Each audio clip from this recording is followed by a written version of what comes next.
2024-25 സാമ്പത്തിക വർഷത്തെ ബജറ്റിലെ ധനാഭ്യർത്ഥനകളെ ഞാൻ പിന്തുണയ്ക്കുന്നു.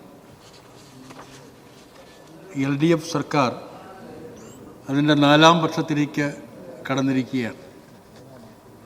ഈ സർക്കാരിൻ്റെ 4-ാം വർഷമാണെങ്കിലും തുടർഭരണത്തിൻ്റെ 9-ാം വർഷത്തിലേക്കാണ് നമ്മൾ കടക്കുന്നത്. കഴിഞ്ഞ 8 വർഷം കൊണ്ട് സമാനതകളില്ലാത്ത നേട്ടങ്ങൾ കൈവരിക്കാൻ കേരളത്തിന് കഴിഞ്ഞിട്ടുണ്ട്. കേരള വികസനത്തിൻ്റെ അടിസ്ഥാനമായി നിലകൊണ്ട പദ്ധതികൾക്ക് കോട്ടം തട്ടുന്ന അവസ്ഥയായിരുന്നു 2016 ഇടതുപക്ഷ ജനാധിപത്യ മുന്നണി അധികാരത്തിൽ വരുമ്പോൾ നിലവിലുണ്ടായിരുന്നത്. നമ്മുടെ പൊതുവിദ്യാലയങ്ങൾ അടച്ചുപൂട്ടപ്പെട്ടു. ആശുപത്രികൾ മതിയായ സൗകര്യങ്ങളില്ലാതെ വിഷമിച്ചു. പാർപ്പിട പദ്ധതികളെല്ലാം നിലച്ചു. ക്ഷേമ പെൻഷനുകൾ കുടിശ്ശികയായിത്തീർന്നു. വികസനം മരവിച്ചു. ആ അവസ്ഥ മാറ്റിയെടുക്കലായിരുന്നു പുതിയ സർക്കാരിന് മുന്നിലെ പ്രധാന വെല്ലുവിളി. അതിൻ്റെ ഭാഗമായി LDF സർക്കാർ പല പദ്ധതികൾ ആവിഷ്കരിച്ചു. നമുക്ക് ഓർമ്മയുണ്ട്. ആ പദ്ധതികളെല്ലാം വിജയകരമായി കേരളത്തിൽ നടപ്പിലാക്കി എടുക്കാൻ നമുക്ക് കഴിഞ്ഞു. നമ്മുടെ ആശുപത്രികളിൽ നൂതന സൗകര്യങ്ങൾ ലഭ്യമായി. മെഡിക്കൽ കോളേജിൽ മാത്രം ലഭ്യമായിരുന്ന പല ചികിത്സാ രീതികളും താലൂക്ക് ആശുപത്രികൾ വരെ എത്തി.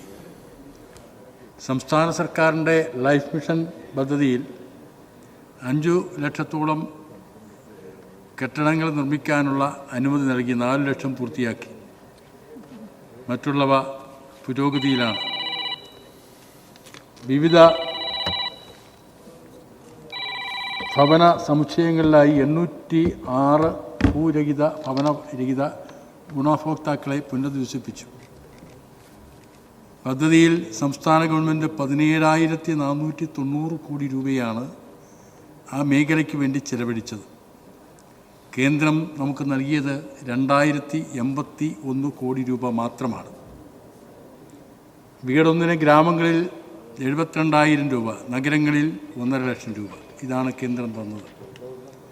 21-22 ശേഷം കേന്ദ്ര ഗവൺമെൻറ് ഒരു വീട് പോലും അനുവദിച്ചിട്ടില്ല. ക്ഷേമ പെൻഷനുകൾ 1,600 രൂപയാക്കി. ഏകദേശം 60 ലക്ഷത്തോളം ആളുകൾക്ക് ആ ആനുകൂല്യം ലഭിച്ചു വരുന്നു. ഏതാനും മാസങ്ങളുടെ കുടിശ്ശികയുണ്ട്. അതിൻ്റെ കാരണവും കേരളീയ സമൂഹത്തിനറിയാം. അടിസ്ഥാന വികസന കാര്യങ്ങൾക്ക് വേണ്ടി കിബിയെ പുനരുജ്ജീവിപ്പിച്ചു. 83,000 കോടി രൂപയാണ് അതുവഴി കേരളത്തിൻ്റെ അടിസ്ഥാന സൗകര്യ വികസനത്തിന് വേണ്ടി ചെലവഴിച്ചത്. കേരളത്തിൽ വന്ന മാറ്റം നമ്മൾ കണ്ടുകൊണ്ടിരിക്കുകയാണ്. ദേശീയപാത വികസനം, GAIL, pipe line, power highway, ദേശീയപാത, Kochi metro, Kochi water metro തുടങ്ങി നിരവധി പദ്ധതികൾ ഇതിനുദാഹരണങ്ങളാണ്. കേരളം അതിദരിദ്രരില്ലാത്ത സംസ്ഥാനമായി മാറുകയാണ്. ഭൂരഹിതരില്ലാത്ത കേരളം ലക്ഷ്യം വെച്ചുകൊണ്ട് 3.25 ലക്ഷത്തിൽ അധികം പട്ടയം ഇതിനകം വിതരണം ചെയ്ത് കഴിഞ്ഞു. ആദിവാസികളടക്കമുള്ള പാർശ്വവൽക്കരിക്കപ്പെട്ട ജനവിഭാഗങ്ങൾക്ക് ഭൂമി ലഭ്യമാക്കുന്നതിനുള്ള പ്രത്യേക പദ്ധതികളും നടപ്പിൽ വരികയാണ്. വ്യവസായ മേഖലയിൽ മുന്നേറ്റം കൈവരിക്കുന്നതിനായി നിരവധി പദ്ധതികളാണ് നടപ്പാക്കി വരുന്നത്. 1 വർഷം കൊണ്ട് 1 ലക്ഷം സംരംഭങ്ങൾ തുടങ്ങും എന്നത് അതിനേക്കാൾ കൂടുതൽ എത്തിക്കാൻ നമുക്ക് കഴിഞ്ഞു. 8,500 കോടിയോളം രൂപയുടെ നിക്ഷേപവും നമുക്ക് കണ്ടെത്താൻ കഴിഞ്ഞു. കേരളത്തിൻ്റെ വ്യാവസായിക വളർച്ച UDF സർക്കാരിൻ്റെ കാലത്ത് 2016 ആധികാരികമായി കണക്കുകൾ പരിശോധിക്കുന്ന UDFൻ്റെ MLAമാർ നോക്കണം. 2016 12% വ്യാവസായിക വളർച്ച. LDFൻ്റെ കാലത്ത് ഇപ്പോൾ അത് 17% ഉയർന്നു. UDFൻ്റെ കാലത്ത് ആകെ 82,000 സൂക്ഷ്മ ചെറുകിട ഇടത്തരം സംരംഭങ്ങൾ മാത്രമാണ് ഉണ്ടായിരുന്നത്. ഈ സർക്കാർ അധികാരത്തിൽ വന്നതിന് ശേഷം 2,35,000 സൂക്ഷ്മ ചെറുകിട ഇടത്തരം സംരംഭങ്ങളാണ് യാഥാർത്ഥ്യമാക്കിയത്.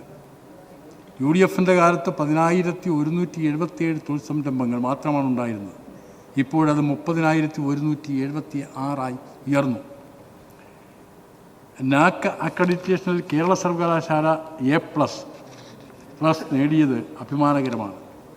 ഉന്നത വിദ്യാഭ്യാസ രംഗത്ത് 16 കോളേജുകളാണ് കേരളത്തിൽ നിന്നും A++ ഗ്രേഡ് സ്വന്തമാക്കിയത്. 26 കോളേജുകൾ A+ ഗ്രേഡും 53 കോളേജുകൾ A ഗ്രേഡും സ്വന്തമാക്കി. മഹാത്മാഗാന്ധി സർവകലാശാല ടൈം ഹയർ എഡ്യൂക്കേഷൻ വേൾഡ് റാങ്കിൻ്റെ 401-500 ബാൻഡിൽ ഇടം പിടിച്ചിട്ടുണ്ട്. കേരളത്തിൽ വന്ന മാറ്റത്തിൻ്റെ ഒരു ചെറിയ സൂചനയാണ് ഞാൻ വരച്ച് കാണിച്ചത്. കാർഷിക മേഖലയിൽ വർധനയ്ക്ക് പ്രാധാന്യം നൽകിക്കൊണ്ടുള്ള നിക്ഷേപം 23 കോടി രൂപ. വികസനം, ക്ഷേമം, സേവനം ഈ മേഖലയിൽ കേരളം ഗണ്യമായ പുരോഗതി കൈവരിച്ചു. ഈ നേടിയ പുരോഗതി നമ്മുടെ കൺമുന്നിലുള്ളപ്പോഴാണ് കേന്ദ്ര ഗവൺമെൻറ് കാലത്ത് ഈ വികസന, ക്ഷേമ, സേവന രംഗത്ത് മുഖം തിരിഞ്ഞു നിന്ന സമീപനവും നമ്മൾ കണ്ടത്. കേന്ദ്ര സർവീസുകളിൽ, കേന്ദ്ര സേനകളിൽ, റെയിൽവേയിൽ, കേന്ദ്ര പൊതുമേഖലയിൽ എന്നിങ്ങനെ രാജ്യത്തെ ഏറ്റവും ഉയർന്ന തൊഴിൽദാതാക്കളായ സ്ഥാപനങ്ങളിൽ ദശലക്ഷക്കണക്കിന് തസ്തികകൾ ഒഴിഞ്ഞു കിടക്കുകയും നിയമന നിരോധനം നിലനിൽക്കുകയും ചെയ്യുന്ന ഈ ഘട്ടത്തിൽ കേരളത്തിലെ PSC രാജ്യത്തിനാകെ മാതൃകയാവുന്നത് നാം കാണുകയാണ്. അതിനെ താറടിക്കാനുള്ള ആസൂത്രിത ശ്രമങ്ങളും ഉണ്ടായിട്ടുണ്ട്. ഈ കാലയളവിൽ 2.5 ലക്ഷത്തോളം നിയമന ശുപാർശകളാണ് 2016 ജൂൺ മുതൽക്ക് ഇങ്ങോട്ടുള്ള കാലയളവിൽ കേരള PSC നൽകിയിട്ടുള്ളത്. ഈ കാലയളവിൽ 30,000-ഓളം അധിക തസ്തികകളാണ് സംസ്ഥാന സർക്കാർ സൃഷ്ടിച്ചത്. പൊതുമേഖലാ സ്ഥാപനങ്ങളിലേക്കുള്ള റിക്രൂട്ട്മെൻറ്റിനായി പ്രത്യേക ബോർഡ് രൂപീകരിക്കാനും കഴിഞ്ഞിട്ടുണ്ട്. കേരളത്തിൻ്റെ ആഭ്യന്തര വരുമാനത്തിൻ്റെ 10%-ലധികം വിനോദ സഞ്ചാര മേഖലയുടെ സഞ്ചാരമാണ്. ആ ടൂറിസം മേഖലയിലും കേരളത്തിലെ ഗവൺമെൻറ് ശ്രദ്ധിച്ചിട്ടുണ്ട്. തനതു വരുമാനം വർദ്ധിപ്പിച്ചു. ഈ കാലയളവിൽ 2016 കേരളത്തിൻ്റെ തനതു വരുമാനം 26% മാത്രമായിരുന്നു. LDF സർക്കാരിൻ്റെ കാലത്ത് ഇപ്പോഴത് 73% ഉയർന്നിരിക്കുന്നു. 2016 കേരളത്തിൻ്റെ മൊത്തം ആഭ്യന്തര ഉൽപ്പാദനം ഏകദേശം 5.6 ലക്ഷം കോടിയായിരുന്നത് ഇപ്പോൾ ഏറ്റവും കൂടുതലത്തെ കണക്ക് 11.7 ലക്ഷം കോടിയോളം രൂപയായി ഉയർന്നിരിക്കുന്നു. നികുതി വരുമാനത്തിൽ 30,000 കോടി രൂപയുടെ വർധനമുണ്ടായി. കഴിഞ്ഞ വർഷങ്ങളിൽ തനതു വരുമാന സ്രോതസ്സുകൾ വഴിയാണ് കേരളം അതിൻ്റെ ഭൂരിഭാഗം ചെലവുകളും നിർവഹിച്ചത് എന്നത് ഈ നാട്ടിലെ ബഹുജനങ്ങൾ മനസ്സിലാക്കേണ്ടതായിട്ടുണ്ട്. പ്രതിപക്ഷവും മനസ്സിലാക്കേണ്ടതായിട്ടുണ്ട്. ഈ കാലത്തിലാണ് തൊഴിലുറപ്പ് പദ്ധതി പോലുള്ള ജനനന്മയെ ലക്ഷ്യം വെച്ചുകൊണ്ട് 2005 പാർലമെൻറ്റിൽ കൊണ്ടുവന്ന നിയമം വഴി ഈ കേരളത്തിൽ ഈ പദ്ധതി നടപ്പിലാക്കിയെടുത്തത്. എന്നിട്ട് പോലും കേന്ദ്രം നമുക്ക് സംസ്ഥാനത്തിന് നൽകേണ്ട കൂലി വർധനവ് നൽകിയില്ല എന്നുള്ള ഒരു വിവേചനം നിലനിർത്തി പോരുന്നുണ്ട് എന്ന യാഥാർത്ഥ്യവും നമുക്ക് മനസ്സിലാക്കാൻ കഴിയണം. ഞാനിവിടെ സൂചിപ്പിക്കുന്നത് സാധാരണ സാഹിത്യ അഭിരുചിയുള്ളവർ, സാഹിത്യ നിരൂപകന്മാർ ഉപയോഗിക്കുന്നൊരു രീതിശാസ്ത്രമുണ്ട്. All criticism is partial, passionate and political എന്ന ഒരു രീതിശാസ്ത്രമാണ്. ഒരു സാഹിത്യം രചിക്കപ്പെട്ടാൽ ആ രചന വായിക്കുന്നവർ വിമർശനാത്മകമായിട്ടുള്ള നിരൂപണത്തിലേക്ക് എത്തുമ്പോഴാണ് ആ സാഹിത്യ സൃഷ്ടി സമ്പന്നമാവുന്നത്. അതുപോലെ കേരളത്തിൽ ശരിയായ തോതിൽ ഭരണം നടത്തിപ്പോരുന്ന ഒരു ഗവൺമെൻറ്റിനെ നിങ്ങൾ വിമർശനാത്മകമായി നിരൂപിക്കുകയോ വിമർശിക്കുകയോ ചെയ്യുമ്പോഴാണ് കേരളത്തിലെ ഗവൺമെൻറ്റിൻ്റെ ഭരണ നേട്ടം നിങ്ങൾക്ക് ആസ്വദിക്കാൻ കഴിയുന്നത്. അതാണ് ഇവിടെ നടക്കുന്നത്. അല്ലാതെ ഏതെങ്കിലും നിലയിൽ കേരളത്തിലെ ഗവൺമെൻറ്റിനെ ആക്രമിക്കാനോ അതിന് വിജയം നേടാനോ വേണ്ടിയല്ല നിങ്ങൾ പരിശ്രമിക്കുന്നത്. കേരളത്തിലെ ഗവൺമെൻറ് ഭരണ നേട്ടങ്ങളെ ആസ്വദിക്കാൻ നിങ്ങൾക്ക് വിമർശനാത്മകമായിട്ടുള്ള നിരൂപണത്തിലേക്കോ വിമർശനാത്മകമായിട്ടുള്ള ചർച്ചയിലേക്കോ നിങ്ങൾ എത്തിച്ചേരേണ്ടതായിട്ടുണ്ട്. അതാണ് നിങ്ങൾ ചെയ്യുന്നത്. നിങ്ങളുടെ എതിർപ്പേയും ഒരു ഇന്ത്യയുടെ ഭരണകൂട വ്യവസ്ഥയെയും ഭീകര ഭരണകൂടത്തെയും നേരിട്ടുകൊണ്ട് കേരളത്തിലെ ഇടതുപക്ഷ ജനാധിപത്യ മുന്നണി ഗവൺമെൻറ് കഴിഞ്ഞ 8 വർഷക്കാലം നടത്തിയ ഐതിഹാസികമായ ഭരണത്തിന് പിന്തുണ നൽകണം. വിൻസെൻ്റ്, ആ കാര്യം നിങ്ങൾ അറിയണം. എണീറ്റ് നിന്ന് കൈകാണിക്കലല്ല. നിങ്ങൾ മനസ്സിലാക്കണം. നിങ്ങളുടെ നാട്ടിൽ ഇറങ്ങി നടന്നാൽ, ഞാൻ ചെറുപ്രായം മുതൽ ഇറങ്ങി നടന്ന പ്രദേശമാണ്. ഇന്ന് ആ കോവളം മണ്ഡലത്തിൽ കാണുന്ന വികസനം നിങ്ങൾക്ക് സ്വപ്നം കാണാൻ കഴിയുമായിരുന്നു കേരളത്തിൽ ഇടതുപക്ഷ ഗവൺമെൻറ് വരാതിരുന്നുവെങ്കിൽ. ആ വികസനത്തിൻ്റെ ചങ്കുറ്റത്തിലാണ് ഇപ്പോഴും പറയുന്നത്. ഞങ്ങളാണ് നിങ്ങൾക്ക് വഴിതെളിക്കുന്നത്. ഇപ്പോൾ പറഞ്ഞല്ലോ, നേരത്തെ നമ്മുടെ കുഞ്ഞാലിക്കുട്ടി സാഹിബ് പറഞ്ഞല്ലോ, അവിടെ സീതാറാം യെച്ചൂരിയാണ് പ്രമേയം പാസാക്കുന്നത്. ഇലക്ഷൻ സ്ട്രാറ്റജി, ദേശീയ തലത്തിൽ ഇലക്ഷൻ സ്ട്രാറ്റജി അഥവാ ഇന്ത്യ മുന്നണിക്ക് ആവശ്യമായ സ്ട്രാറ്റജി നൽകിയത് ദേശീയ തലത്തിൽ സീതാറാം യെച്ചൂരി അടക്കമുള്ളവരാണ്. അതാണ് ഇവിടെ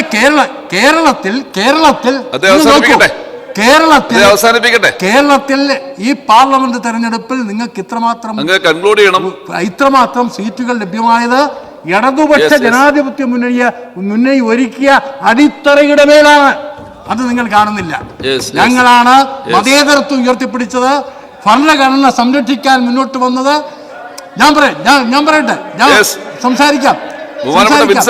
ഞങ്ങളാണ് ഭരണഘടന സംരക്ഷിക്കാൻ വന്നത്, ജനാധിപത്യം ശക്തിപ്പെടുത്താൻ നിലകൊണ്ടത്, ന്യൂനപക്ഷങ്ങളുടെ താല്പര്യം സംരക്ഷിക്കാൻ നിലകൊണ്ടവർ ഞങ്ങളാണ്. അതിൻ്റെ പറ്റിൽ കോൺഗ്രസ് ദേശീയ തലത്തിൽ ഇന്ത്യ മുന്നണി ഉയർത്തിയ രാഷ്ട്രീയത്തിൽ അഭിനിവേശം കൊണ്ട ആളുകൾ അങ്ങോട്ടേക്ക് പോയിട്ടുണ്ട്. അവർ തിരുത്തും. ഇന്നല്ലെങ്കിൽ നാളെ ഞങ്ങൾക്ക് ശക്തിയായ അഭിപ്രായമുണ്ട്. തിരുത്തി വരുമെന്ന കാര്യത്തിലും യാതൊരു തർക്കവുമില്ല. ചിലർ തെറ്റിദ്ധരിക്കപ്പെട്ടു. കപടമുഖം മനസ്സിലാക്കാൻ, കേരളത്തിലെ UDFന്റെ കപടമുഖം മനസ്സിലാക്കാൻ കഴിയാതെ തെറ്റിദ്ധരിക്കപ്പെട്ടു പോയിട്ടുണ്ട് എന്ന യാഥാർത്ഥ്യം ഞങ്ങളും അംഗീകരിക്കുന്നു. അതുകൊണ്ട് ഞങ്ങളും തോൽവി അംഗീകരിക്കുന്നു. ഞങ്ങൾ തിരിച്ചു വരും എന്ന് മാത്രം അഭ്യർത്ഥിച്ചുകൊണ്ട് നിർത്തുന്നു.